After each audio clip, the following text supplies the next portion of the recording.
నాకు ఎప్పుడు లేదు భయ్ పార్టీ సహకారం. నేను ఎప్పుడైతే అమెరికా నుండి వచ్చినో అప్పటి నుండి ఇప్పటి వరకు కూడా నాకు పార్టీ సహకారం లేదు. దానిలో కొత్తగా చెప్పేది ఏం లేదు. ఏదో నిన్నటి నుంచి తమాషా చేస్తుంటే జాగృతలు దాడి చేస్తారు గీడి చేస్తారని మాకు అట్లాంటి ఆలోచన ఏం లేదు.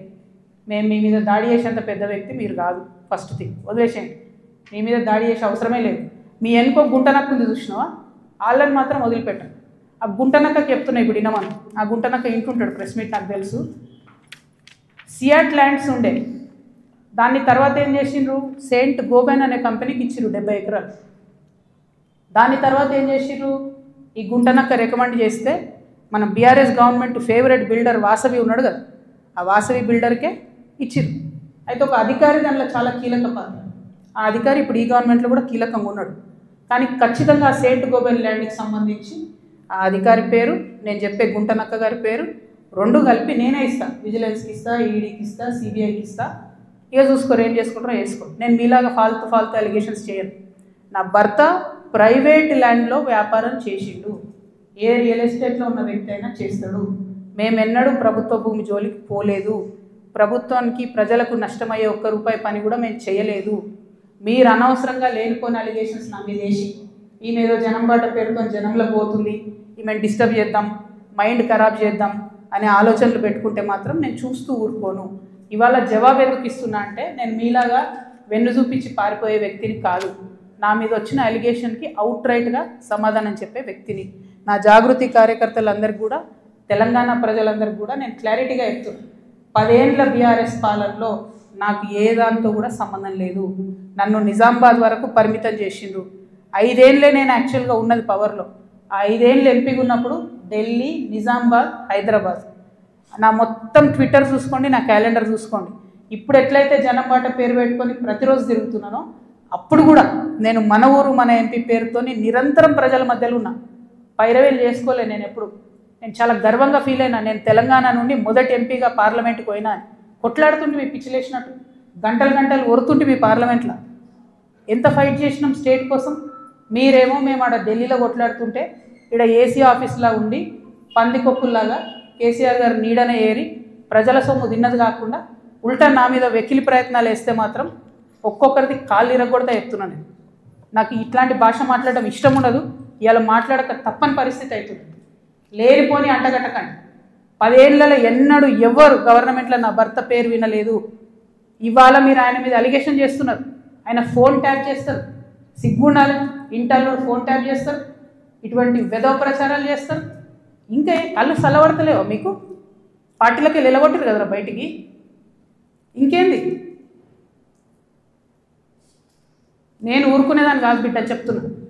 ఇప్పుడే మొదలుపెట్టినా. మీరు సెయింట్ గోబెన్ సంగతి చెప్పండి. వాసవికి ఇచ్చినటువంటి 100 భూములు ఉన్నాయి. ఇవాళ గవర్నమెంట్ని, కాంగ్రెస్ గవర్నమెంట్ అంటారు కదా మీరు, హిల్ట్ పాలసీ పెట్టి దారాదత్తం చేస్తున్నారని. దానికి కిటికీలు తెరిచింది ఎవరు?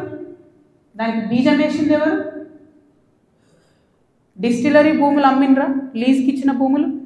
లీజుకి ఇచ్చిన భూములలో ప్రజలకు డబుల్ బెడ్రూమ్ ఇల్లు కట్టియాలి, హాస్పిటల్ కట్టాలి, స్కూళ్ళు కట్టాలి. ఇండస్ట్రీ తీసేస్తే ప్రైవేట్ వ్యక్తులకు ఎట్లా అమ్మేందు? దాని మీద సంతకం పెట్టింది ఎవరు? కేటీఆర్ గారు కాదా? చాలా కంపెనీలు ఉన్నాయి. మీరు కూడా సెలెక్టివ్గా లీజుకి ఇచ్చారు కదా. మీరు కిటికీలు తెరిచిర్రు, ఈ గవర్నమెంట్ దర్వాజాలు తెరిచిర్రు దోసుకొని తినండి అని చెప్పి. జనానికి మాత్రం ఏం చేయకండి. హాస్పిటల్ కట్టకండి, స్కూళ్ళు కట్టకండి. ఎవడన్నా నా సొంతోడు అడిగితే మా మీద ఉల్టా అలిగేషన్ ఇవ్వండి. అల్టిమేట్గా ప్రజా జీవితంలో ఉన్నటువంటి వ్యక్తులుగా, ఒక ఆడబిడ్డగా, తెలంగాణ ప్రజల మంచి కోరుకునేటటువంటి వ్యక్తిగా నేను మీ అందరినీ కూడా రిక్వెస్ట్ చేసి చెప్తా ఉన్నాను. నా మీద బీఆర్ఎస్ పార్టీ ఏదైతే విష ప్రచారం చేస్తుందో నా మీద, నా భర్త మీద, దాంట్లో ఇనుమంతా కూడా సత్యం లేదు. దానికి సంబంధించి అన్ని కాగితాలతో సహా నేను చూపించడం జరిగింది. ఇక ముందు కూడా నా మీద ఎవరు ఏ ఆరోపణ చేసినా నేను ఖచ్చితంగా జవాబు చెప్తాను. జవాబు చెప్పిన తర్వాతనే నేను ప్రజల పక్షాన నిలబడి వారిని ప్రశ్నిస్తాను. వారు మాత్రం జవాబు చెప్పకుండా వెన్నుపూస చూపించి పారిపోతూ ఉన్నారు. అది కరెక్ట్ పద్ధతి కాదు. మేమేదో మీ విఘ్నతకే వదిలేస్తున్నామంటే ప్రజలేం వదిలిపెట్టరు. టైం చూసి కర్రు కాల్చి వాత పెడతారు. మీరేం గొప్ప నాయకులు కాదు, పెద్ద నాయకులు కాదు.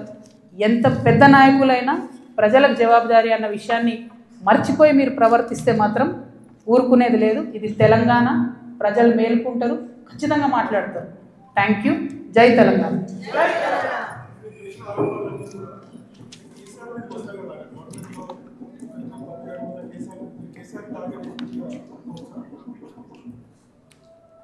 చూడు బ్రదర్, చాలా మిస్టేక్స్ జరిగినాయి బీఆర్ఎస్ గవర్నమెంట్లో.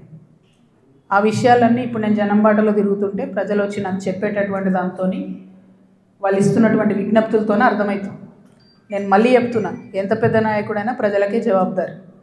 100కి 100% ప్రభుత్వం నుండి లీజుకి ఇచ్చినటువంటి ఇండస్ట్రియల్ ల్యాండ్స్ సెలెక్టివ్గా వ్యాపారవేత్తల కోసం బీఆర్ఎస్ గవర్నమెంట్లో సంతకాలు పెట్టి మరి ఆనాడే ప్రైవేట్ వ్యక్తులకు దారాదత్తం చేసి, ఆ సంతకాలు పెట్టింది ఎవరు, పెట్టించడం వెనుకుందెవరు, అది time has to decide. Congress government ఏంది, చాలా ఆరోపణలు చేస్తున్నారు. రేవంత్ రెడ్డి గారు అయితే చాలా ఏమంటారు, రేపు పొద్దుగాలనే నేను వీళ్ళందరినీ జైలు వేస్తా అన్నట్టు ఏదో బీఆర్ఎస్ అంతా అవినీతిమయమని చిత్రీకరించి వచ్చిరు. ఆయన ఎక్కడ ఏం చేయట్లేదు. ఎందుకు చేయట్లేదు? బీఆర్ఎస్ వాళ్ళు వేసినటువంటి దొంగదారులను కాంగ్రెస్ రహదారులుగా మారుస్తున్నారు. వాళ్ళు ఎవరైతే ప్రైవేట్ వ్యక్తులకు ఇచ్చిరో మళ్ళీ అదే కంపెనీలతో వీళ్ళు అండర్స్టాండింగ్ పెట్టుకుంటారు, వాళ్ళతో మాట్లాడతారు. అంటే రేవంత్ రెడ్డి గారి పరిస్థితి ఇప్పుడు ఎట్లుందంటే, అప్పుడే కప్పం తిన్న పాము ఎట్లుంటుంది, కడుపు నిండింది, నేను సీఎం అయినా, అవినీతి అయితే నాకేంది, రాష్ట్రం ఎటు పోతే నాకేంది, వాగ్దానాలు ఎటు పోతే నాకేంది అని చెప్పి ఆయన సైలెంట్గా ఉన్నాడు. ఆయనకి ఈ బీఆర్ఎస్ పార్టీలో జరిగినటువంటి వ్యాపార లావాదేవీలకి అవుట్ రైట్గా సంబంధం ఉంది కాబట్టి వాళ్ళు సైలెంట్గా ఉన్నారు. So let time decide. ఎప్పుడన్నా ఎవరైనా ఎంక్వైరీ చేస్తే డిసైడ్ అయితే చూద్దాం. ఏమీ కాకపోతే నాకెప్పుడో ఒకసారి టైం వస్తుందిగా, దేవుడు దయ ఉంటే నేను ముఖ్యమంత్రి అవుతా కదా ఒకనాడు. ఆనాడు మాత్రం 2014 నుండి 2014 తెలంగాణ వచ్చినప్పటి నుండి ఇప్పటి వరకు అన్ని అన్యాయాల మీద నేను మాత్రం ఆరాధిస్తాను. ఎందుకంటే ఎవరు వచ్చి బయటకు వచ్చి మాట్లాడినా వాళ్ళని దబాయించాలి, వాళ్ళ మీద ఒక కేసు వేయాలి, వాడిని ఏదో అనాలి, బురద జల్లాలి అని అంటే కుదరదు. నేను అట్లా ఊరుకునే వ్యక్తిని కాదు. నేను తప్పు చేస్తే నేను క్షమాపణ అడుగుతాను. నేను కోరిన క్షమాపణ జనం బాటలో ముందుకెళ్ళినప్పుడు ఎందుకు కోరిన క్షమాపణ? నేను అదే గవర్నమెంట్లో ఉండి అమరవీరుల కుటుంబాల కోసం గట్టి కొట్లాడాల్సిందే అని నాకు మనసుకు అనిపించింది కాబట్టి నేను క్షమాపణ అడిగిన. ఉద్యమకారులను కేవలం నా ప్రాంతంలో చూసుకున్నా కానీ వేరే దగ్గర చూసుకోలేకపోయినా అనే ఉద్దేశంతో క్షమాపణ కోరిన. అట్లే చెప్తున్నా, నేను తప్పు చేస్తే ప్రజలకే చెప్తారే తప్పు చేసినారా భయ్ సారీ అని. నేను తప్పు చేయలే, అందుకే ధైర్యంగా చెప్తాను, నేను తప్పు చేయలే. అయినా సరే నా మీద ఏదో బుర్ర చల్లాలి అంటే ఊరుకోను. భగవంతుడు నాకు అవకాశం ఇచ్చినప్పుడు మాత్రం అన్ని బండారాలు కూడా బయటికి తీస్తాను. నేనేడో టార్గెట్ చేసిన భయ్. ఇప్పుడు నేను నిన్ను కొడితే నువ్వు నన్ను కొట్టవా చెప్పు. వాళ్ళు నన్ను టార్గెట్ చేస్తే నేనేం చేయాలి మరి? నేను ఊరుకోవాలను? నేనైతే గాంధీ తాతను కాదు, నేను అస్సలే మంచిదని కాదు నేను చెప్తున్నాను. నేను కేసీఆర్ గారు అంతా ఓపిక నాకు లేదు, అస్సలే మంచిదని కాదు. నేను ఊరుకోను. నన్ను కొడితే 2 కొడతా ఉల్టా. ఎందుకంటే నాకు తప్పు లేకుండా కొడుతున్నారు, నాకు తప్పు లేకుండా మాట్లాడుతున్నారు. అది కరెక్ట్ కాదు కదా. ఏం రోగం చెప్పు? నేను ఏమంటున్నా? నేను జనంలో పోతున్నా, పిచ్చి లేచినట్టు పొద్దు నుండి రాత్రి వరకు ఎందుకు తిరుగుతున్నా నేను? ఐ వాంట్ టు అండర్స్టాండ్ ఏం జరిగింది. 10 ఏళ్ళు బీఆర్ఎస్లో, 2 ఏళ్ళు కాంగ్రెస్లో ఏం జరగలే. నిన్న పోయినాం, ఆ నల్ల నీళ్ళు అది ఎంత బాధ అనిపించింది చూస్తే. ట్యాప్లో డ్రైనేజ్ వాటర్ వస్తాయని ఇప్పటికి కూడా హైదరాబాద్ మహానగరంలో ఇంకా అంత అందమైన నగరానికి కేటీఆర్ గారు నేను ఇట్లా చేసినా అని, ఇప్పుడు రేవంత్ రెడ్డి గారు గ్లోబల్ సమ్మిట్ పెట్టి నేను ఇట్లా చేసినా అని ఏం లాభం చెప్పు?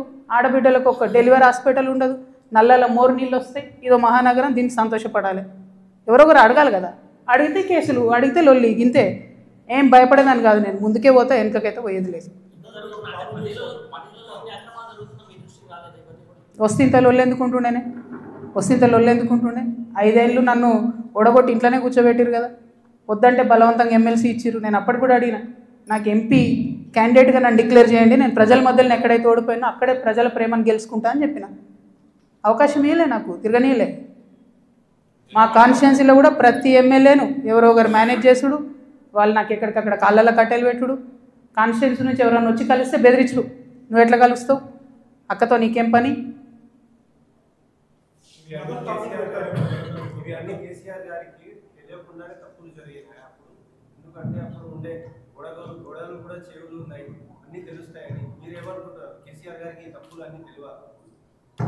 నేనేమంటున్నా బ్రదర్, కేసీఆర్ గారికి తెలుసా తెలియదా కేసీఆర్ గారు చెప్పాలి. ఇప్పుడు వీళ్ళందరూ ఏంటంటే మేమందరం చాలా పెద్దవాళ్ళము, కవిత మా మీద ఆరోపణలు చేస్తే కూడా మేము రిప్లై అయిపోయినా ప్రజలు చూస్తలేరు అనుకుంటారు. విఘ్నత అని హరీష్ రావు గారు అట్లే అంటారు. కేటీఆర్ గారు ఆయన ఎప్పుడు చెప్తాడో నాకు తెలియదు, నాకు సంబంధం లేదు. నేను కంపెనీ పేర్లతో సహా చెప్తా, ఎవరెవరి కంపెనీలకు లీజ్ ల్యాండ్స్కి అవుట్ రైట్గా చేంజ్ ఆఫ్ ల్యాండ్ యూజ్ చేసి కన్వర్షన్ చేసి ఎవరికి ఇచ్చినో నేను చెప్తాను. సంతకాలు ఎవరు పెట్టిరా లేదా వాళ్ళు చెప్పాలి ప్రజలకు. చెప్తే షూర్ సంతోషం. ట్రాన్స్పరెన్సీ కదా ప్రజలు కోరుకునేది.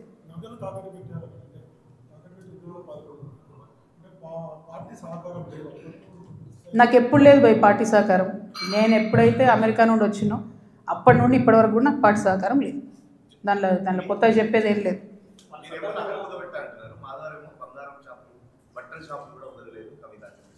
ఆయన పాపం ఆయన వాడుకుంటుర్రే. ఆయన ఎనుకో గుంటనక్క ఉంది. ఆ గుంటనక్క ఆయన రెచ్చగొట్టి వాడుకుంటుంది.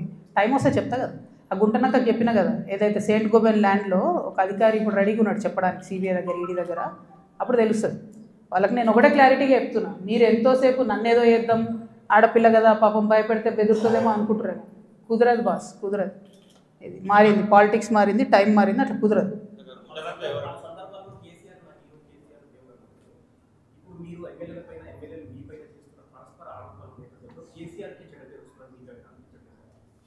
నేను ఒక మాట చెప్తాబా, మనది ఎట్లాంటి భూమి? భగవంతుడు రామచంద్రుడి కోసం కనా కష్టాలు పడి పాపం గుడి కడతాడు రామదాస్ అంటే. ఆయన తీసుకుపోయి నిజాం జైలు వేస్తాడు. ఆ జైలు వేసిన టైంలో కూడా రక్షించడానికి రాకపోతే ఏమంటాడు రామదాస్? ఏమంటాడు? మనది ఎట్లాంటి భూమి? పోతన లాంటి గొప్ప కవి రాజు వచ్చి అంకితం ఏమంటే కూడా ఇయ్యడు. మనది ఎట్లాంటి భూమి? చాకలైలమ్మ లాంటి మామూలు మహిళ నాలాగానే ఏం లేదు, ఎవరు సపోర్ట్ లేరు, నిలబడి గుత్ప పట్టుకొని కొట్లాడింది. నేను అంతే, ఆ స్పిరిట్ ఉంది, అదే వేస్తాను. ఏమనుకుంటారు నైసిటీస్ లేవు. ఎందుకంటే లైన్ వాళ్ళు దాటిరు, నేను దాటలేదు. ఏది పడితే అది మాట్లాడి ఊరుకుంటా. ఏమన్నాడే నా భర్త, మీరు ఎప్పుడన్నా నిన్నారా? అధికారంలో ఉన్న 10 ఏళ్ళు మీరంతా కూడా రిపోర్టర్లే కదా, ఎప్పుడన్నా నిన్నారా? ఆయన పేరు విన్నారా? ఏదైనా పైరవీలు విన్నారా? ఏం లేకుండా అది అన్యాయం కదా, టూ మచ్. ఊరుకోం, ఇంకా మస్తు అయిపోయింది. Thank you. జై తెలంగాణ. నాకు ఎప్పుడు లేదు భయ్ పార్టీ సహకారం. నేను ఎప్పుడైతే అమెరికా నుండి వచ్చినో అప్పటి నుండి ఇప్పటి వరకు కూడా నాకు పార్టీ సహకారం లేదు. దాంట్లో కొత్తగా చెప్పేది ఏం లేదు. ఏదో నిన్నటి నుంచి తమాషా చేస్తుంటే జాగృతలు దాడి చేస్తారు, గీడి చేస్తారని. మాకు అట్లాంటి ఆలోచన ఏం లేదు. మేము మీ మీద దాడి చేసేంత పెద్ద వ్యక్తి మీరు కాదు. ఫస్ట్ థింగ్ వదిలేసేయండి. మీ మీద దాడి చేసే అవసరమే లేదు. మీ ఎనుకో గుంటనక్క ఉంది చూసినావా, వాళ్ళని మాత్రం వదిలిపెట్టండి. ఆ గుంటనక్కకి చెప్తున్నా ఇప్పుడు వినమని. ఆ గుంటనక్క ఇంటుంటాడు, ప్రెస్ మీట్ నాకు తెలుసు. సియాట్ ల్యాండ్స్ ఉండే, దాన్ని తర్వాత ఏం చేసిండ్రు, సెయింట్ గోబెన్ అనే కంపెనీకి ఇచ్చిర్రు 70 ఎకరాలు. దాని తర్వాత ఏం చేసిర్రు, ఈ గుంటనక్క రికమెండ్ చేస్తే మన BRS government favourite builder Vasavi ఉన్నాడు కదా, ఆ వాసవి బిల్డర్కే ఇచ్చిర్రు. అయితే ఒక అధికారి దానిలో చాలా కీలక పాత్ర. ఆ అధికారి ఇప్పుడు ఈ గవర్నమెంట్లో కూడా కీలకంగా ఉన్నాడు. కానీ ఖచ్చితంగా ఆ సెయింట్ గోబెన్ ల్యాండ్కి సంబంధించి ఆ అధికారి పేరు, నేను చెప్పే గుంటనక్క గారి పేరు రెండు కలిపి నేనే ఇస్తాను. విజిలెన్స్కి ఇస్తా, ఈడీకి ఇస్తా, సిబిఐకి ఇస్తా. ఇక చూసుకోరు, ఏం చేసుకుంటారో వేసుకో. నేను మీలాగా ఫాల్తు అలిగేషన్స్ చేయను. నా భర్త ప్రైవేట్ ల్యాండ్లో వ్యాపారం చేసిండు. ఏ రియల్ ఎస్టేట్లో ఉన్న వ్యక్తి అయినా చేస్తాడు. మేమెన్నడూ ప్రభుత్వ భూమి జోలికి పోలేదు. ప్రభుత్వానికి ప్రజలకు నష్టమయ్యే ₹1 పని కూడా మేము చేయలేదు. మీరు అనవసరంగా లేనిపోయిన అలిగేషన్స్ నా మీద వేసి ఈమె ఏదో జనం బాట పేరుతో జనంలో పోతుంది, ఈమెను డిస్టర్బ్ చేద్దాం, మైండ్ ఖరాబ్ చేద్దాం అనే ఆలోచనలు పెట్టుకుంటే మాత్రం నేను చూస్తూ ఊరుకోను. ఇవాళ జవాబు ఎందుకు ఇస్తున్నా అంటే, నేను మీలాగా వెన్ను చూపించి పారిపోయే వ్యక్తిని కాదు. నా మీద వచ్చిన అలిగేషన్కి అవుట్ రైట్గా సమాధానం చెప్పే వ్యక్తిని. నా జాగృతి కార్యకర్తలందరికీ కూడా, తెలంగాణ ప్రజలందరికీ కూడా నేను క్లారిటీగా చెప్తున్నాను. 10 ఏళ్ళ బీఆర్ఎస్ పాలనలో నాకు ఏ దాంతో కూడా సంబంధం లేదు. నన్ను నిజామాబాద్ వరకు పరిమితం చేసిండ్రు. 5 ఏళ్ళే నేను యాక్చువల్గా ఉన్నది పవర్లో. ఆ 5 ఏళ్ళు ఎంపీగా ఉన్నప్పుడు ఢిల్లీ, నిజామాబాద్, హైదరాబాద్. నా మొత్తం ట్విట్టర్ చూసుకోండి, నా క్యాలెండర్ చూసుకోండి. ఇప్పుడు ఎట్లయితే జనం బాట పేరు పెట్టుకొని ప్రతిరోజు తిరుగుతున్నానో, అప్పుడు కూడా నేను మన ఊరు మన ఎంపీ పేరుతో నిరంతరం ప్రజల మధ్యలో ఉన్నా. పైరవేలు చేసుకోలే నేను ఎప్పుడు. నేను చాలా గర్వంగా ఫీల్ అయినా. నేను తెలంగాణ నుండి మొదటి ఎంపీగా పార్లమెంట్కి పోయినా. కొట్లాడుతుంటే మీ పిచ్చిలేసినట్టు గంటలు ఒరుతుంటే మీ పార్లమెంట్లో ఎంత ఫైట్ చేసినాం స్టేట్ కోసం. మీరేమో మేము ఆడ ఢిల్లీలో కొట్లాడుతుంటే ఇక్కడ ఏసీ ఆఫీస్లా ఉండి పందికొప్పుల్లాగా కేసీఆర్ గారు నీడనే ఏరి ప్రజల సొమ్ము తిన్నది కాకుండా ఉల్టా నా మీద వెకిలి ప్రయత్నాలు వేస్తే మాత్రం ఒక్కొక్కరిది కాళ్ళు ఇరగొడతా చెప్తున్నాను. నాకు ఇట్లాంటి భాష మాట్లాడడం ఇష్టం ఉండదు. ఇలా మాట్లాడక తప్పని పరిస్థితి అవుతుంది. లేనిపోని అంటగట్టకండి. 10 ఏళ్లలో ఎన్నడూ ఎవరు గవర్నమెంట్లో నా భర్త పేరు వినలేదు. ఇవాళ మీరు ఆయన మీద అలిగేషన్ చేస్తున్నారు. ఆయన ఫోన్ ట్యాప్ చేస్తారు, సిగ్గుండాలి, ఇంటర్లో ఫోన్ ట్యాప్ చేస్తారు, ఇటువంటి వెధవ ప్రచారాలు చేస్తారు. ఇంకా కళ్ళు చల్లబడతలేవా మీకు? పార్టీలకి నిలగొట్టారు కదరా బయటికి, ఇంకేంది? నేను ఊరుకునేదాన్ని కాదు బిడ్డ, చెప్తున్నా. ఇప్పుడే మొదలుపెట్టినా. మీరు సెయింట్ గోబెన్ సంగతి చెప్పండి. వాసవికి ఇచ్చినటువంటి 100 భూములు ఉన్నాయి. ఇవాళ గవర్నమెంట్, కాంగ్రెస్ గవర్నమెంట్ అంటున్నారు కదా మీరు, హిల్ట్ పాలసీ పెట్టి దారాదత్తం చేస్తున్నారని. దానికి కిటికీలు తెరిచింది ఎవరు? దానికి బీజం వేసింది ఎవరు? డిస్టిలరీ భూములు అమ్మినరా? లీజుకి ఇచ్చిన భూములు. లీజుకి ఇచ్చిన భూములల్లో ప్రజలకు డబుల్ బెడ్రూమ్ ఇండ్లు కట్టియాలి, హాస్పిటల్ కట్టాలి, స్కూళ్ళు కట్టాలి. ఇండస్ట్రీ తీసేస్తే ప్రైవేట్ వ్యక్తులకు ఎట్లా అమ్మేందు? దాని మీద సంతకం పెట్టింది ఎవరు? కేటీఆర్ గారు కాదా? చాలా కంపెనీలు ఉన్నాయి, మీరు కూడా సెలెక్టివ్గా లీజుకి ఇచ్చారు కదా. మీరు కిటికీలు తెరిచిర్రు, ఈ గవర్నమెంట్ దర్వాజాలు తెరిచిర్రు దోసుకొని తినండి అని చెప్పి. జనానికి మాత్రం ఏం చేయకండి, హాస్పిటల్ కట్టకండి, స్కూల్ కట్టకండి. ఎవడన్నా నా సొంటోడు అడిగితే మా మీద ఉల్టా అలిగేషన్ ఇవ్వండి. అల్టిమేట్గా ప్రజా జీవితంలో ఉన్నటువంటి వ్యక్తులుగా, ఒక ఆడబిడ్డగా, తెలంగాణ ప్రజల మంచి కోరుకునేటటువంటి వ్యక్తిగా నేను మీ అందరినీ కూడా రిక్వెస్ట్ చేసి చెప్తా ఉన్నాను. నా మీద బీఆర్ఎస్ పార్టీ ఏదైతే విష ప్రచారం చేస్తుందో, నా మీద, నా భర్త మీద, దాంట్లో ఇనుమంతా కూడా సత్యం లేదు. దానికి సంబంధించి అన్ని కాగితాలతో సహా నేను చూపించడం జరిగింది. ఇక ముందు కూడా నా మీద ఎవరు ఏ ఆరోపణ చేసినా నేను ఖచ్చితంగా జవాబు చెప్తాను. జవాబు చెప్పిన తర్వాతనే నేను ప్రజల పక్షాన నిలబడి వారిని ప్రశ్నిస్తాను. వారు మాత్రం జవాబు చెప్పకుండా వెన్నుపూస చూపించి పారిపోతూ ఉన్నారు. అది కరెక్ట్ పద్ధతి కాదు. మేమేదో మీ విఘ్నతకే వదిలేస్తున్నామంటే ప్రజలేం వదిలిపెట్టరు. టైం చూసి కర్రు కాల్చి వాత పెడతారు. మీరేం గొప్ప నాయకులు కాదు, పెద్ద నాయకులు కాదు. ఎంత పెద్ద నాయకులైనా ప్రజలకు జవాబుదారీ అన్న విషయాన్ని మర్చిపోయి మీరు ప్రవర్తిస్తే మాత్రం ఊరుకునేది లేదు. ఇది తెలంగాణ, ప్రజలు మేలుకుంటారు, ఖచ్చితంగా మాట్లాడతారు. Thank you. జై తెలంగాణ.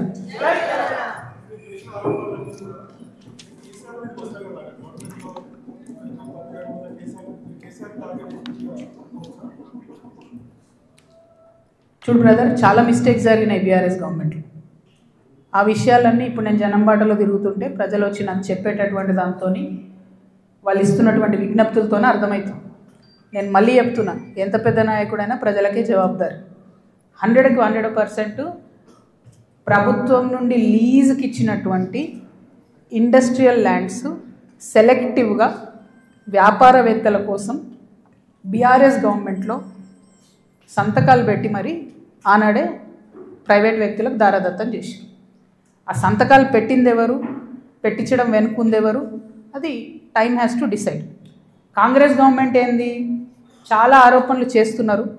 రేవంత్ రెడ్డి గారు అయితే చాలా ఏమంటారు, రేపు పొద్దుగాలనే నేను వీళ్ళందరినీ జైలు వేస్తా అన్నట్టు ఏదో బీఆర్ఎస్ అంతా అవినీతిమయమని చిత్రీకరించి వచ్చారు. ఆయన ఎక్కడ ఏం చేయట్లేదు. ఎందుకు చేయట్లేదు? బీఆర్ఎస్ వాళ్ళు వేసినటువంటి దొంగదారులను కాంగ్రెస్ రహదారులుగా మారుస్తున్నారు. వాళ్ళు ఎవరైతే ప్రైవేట్ వ్యక్తులకు ఇచ్చిరో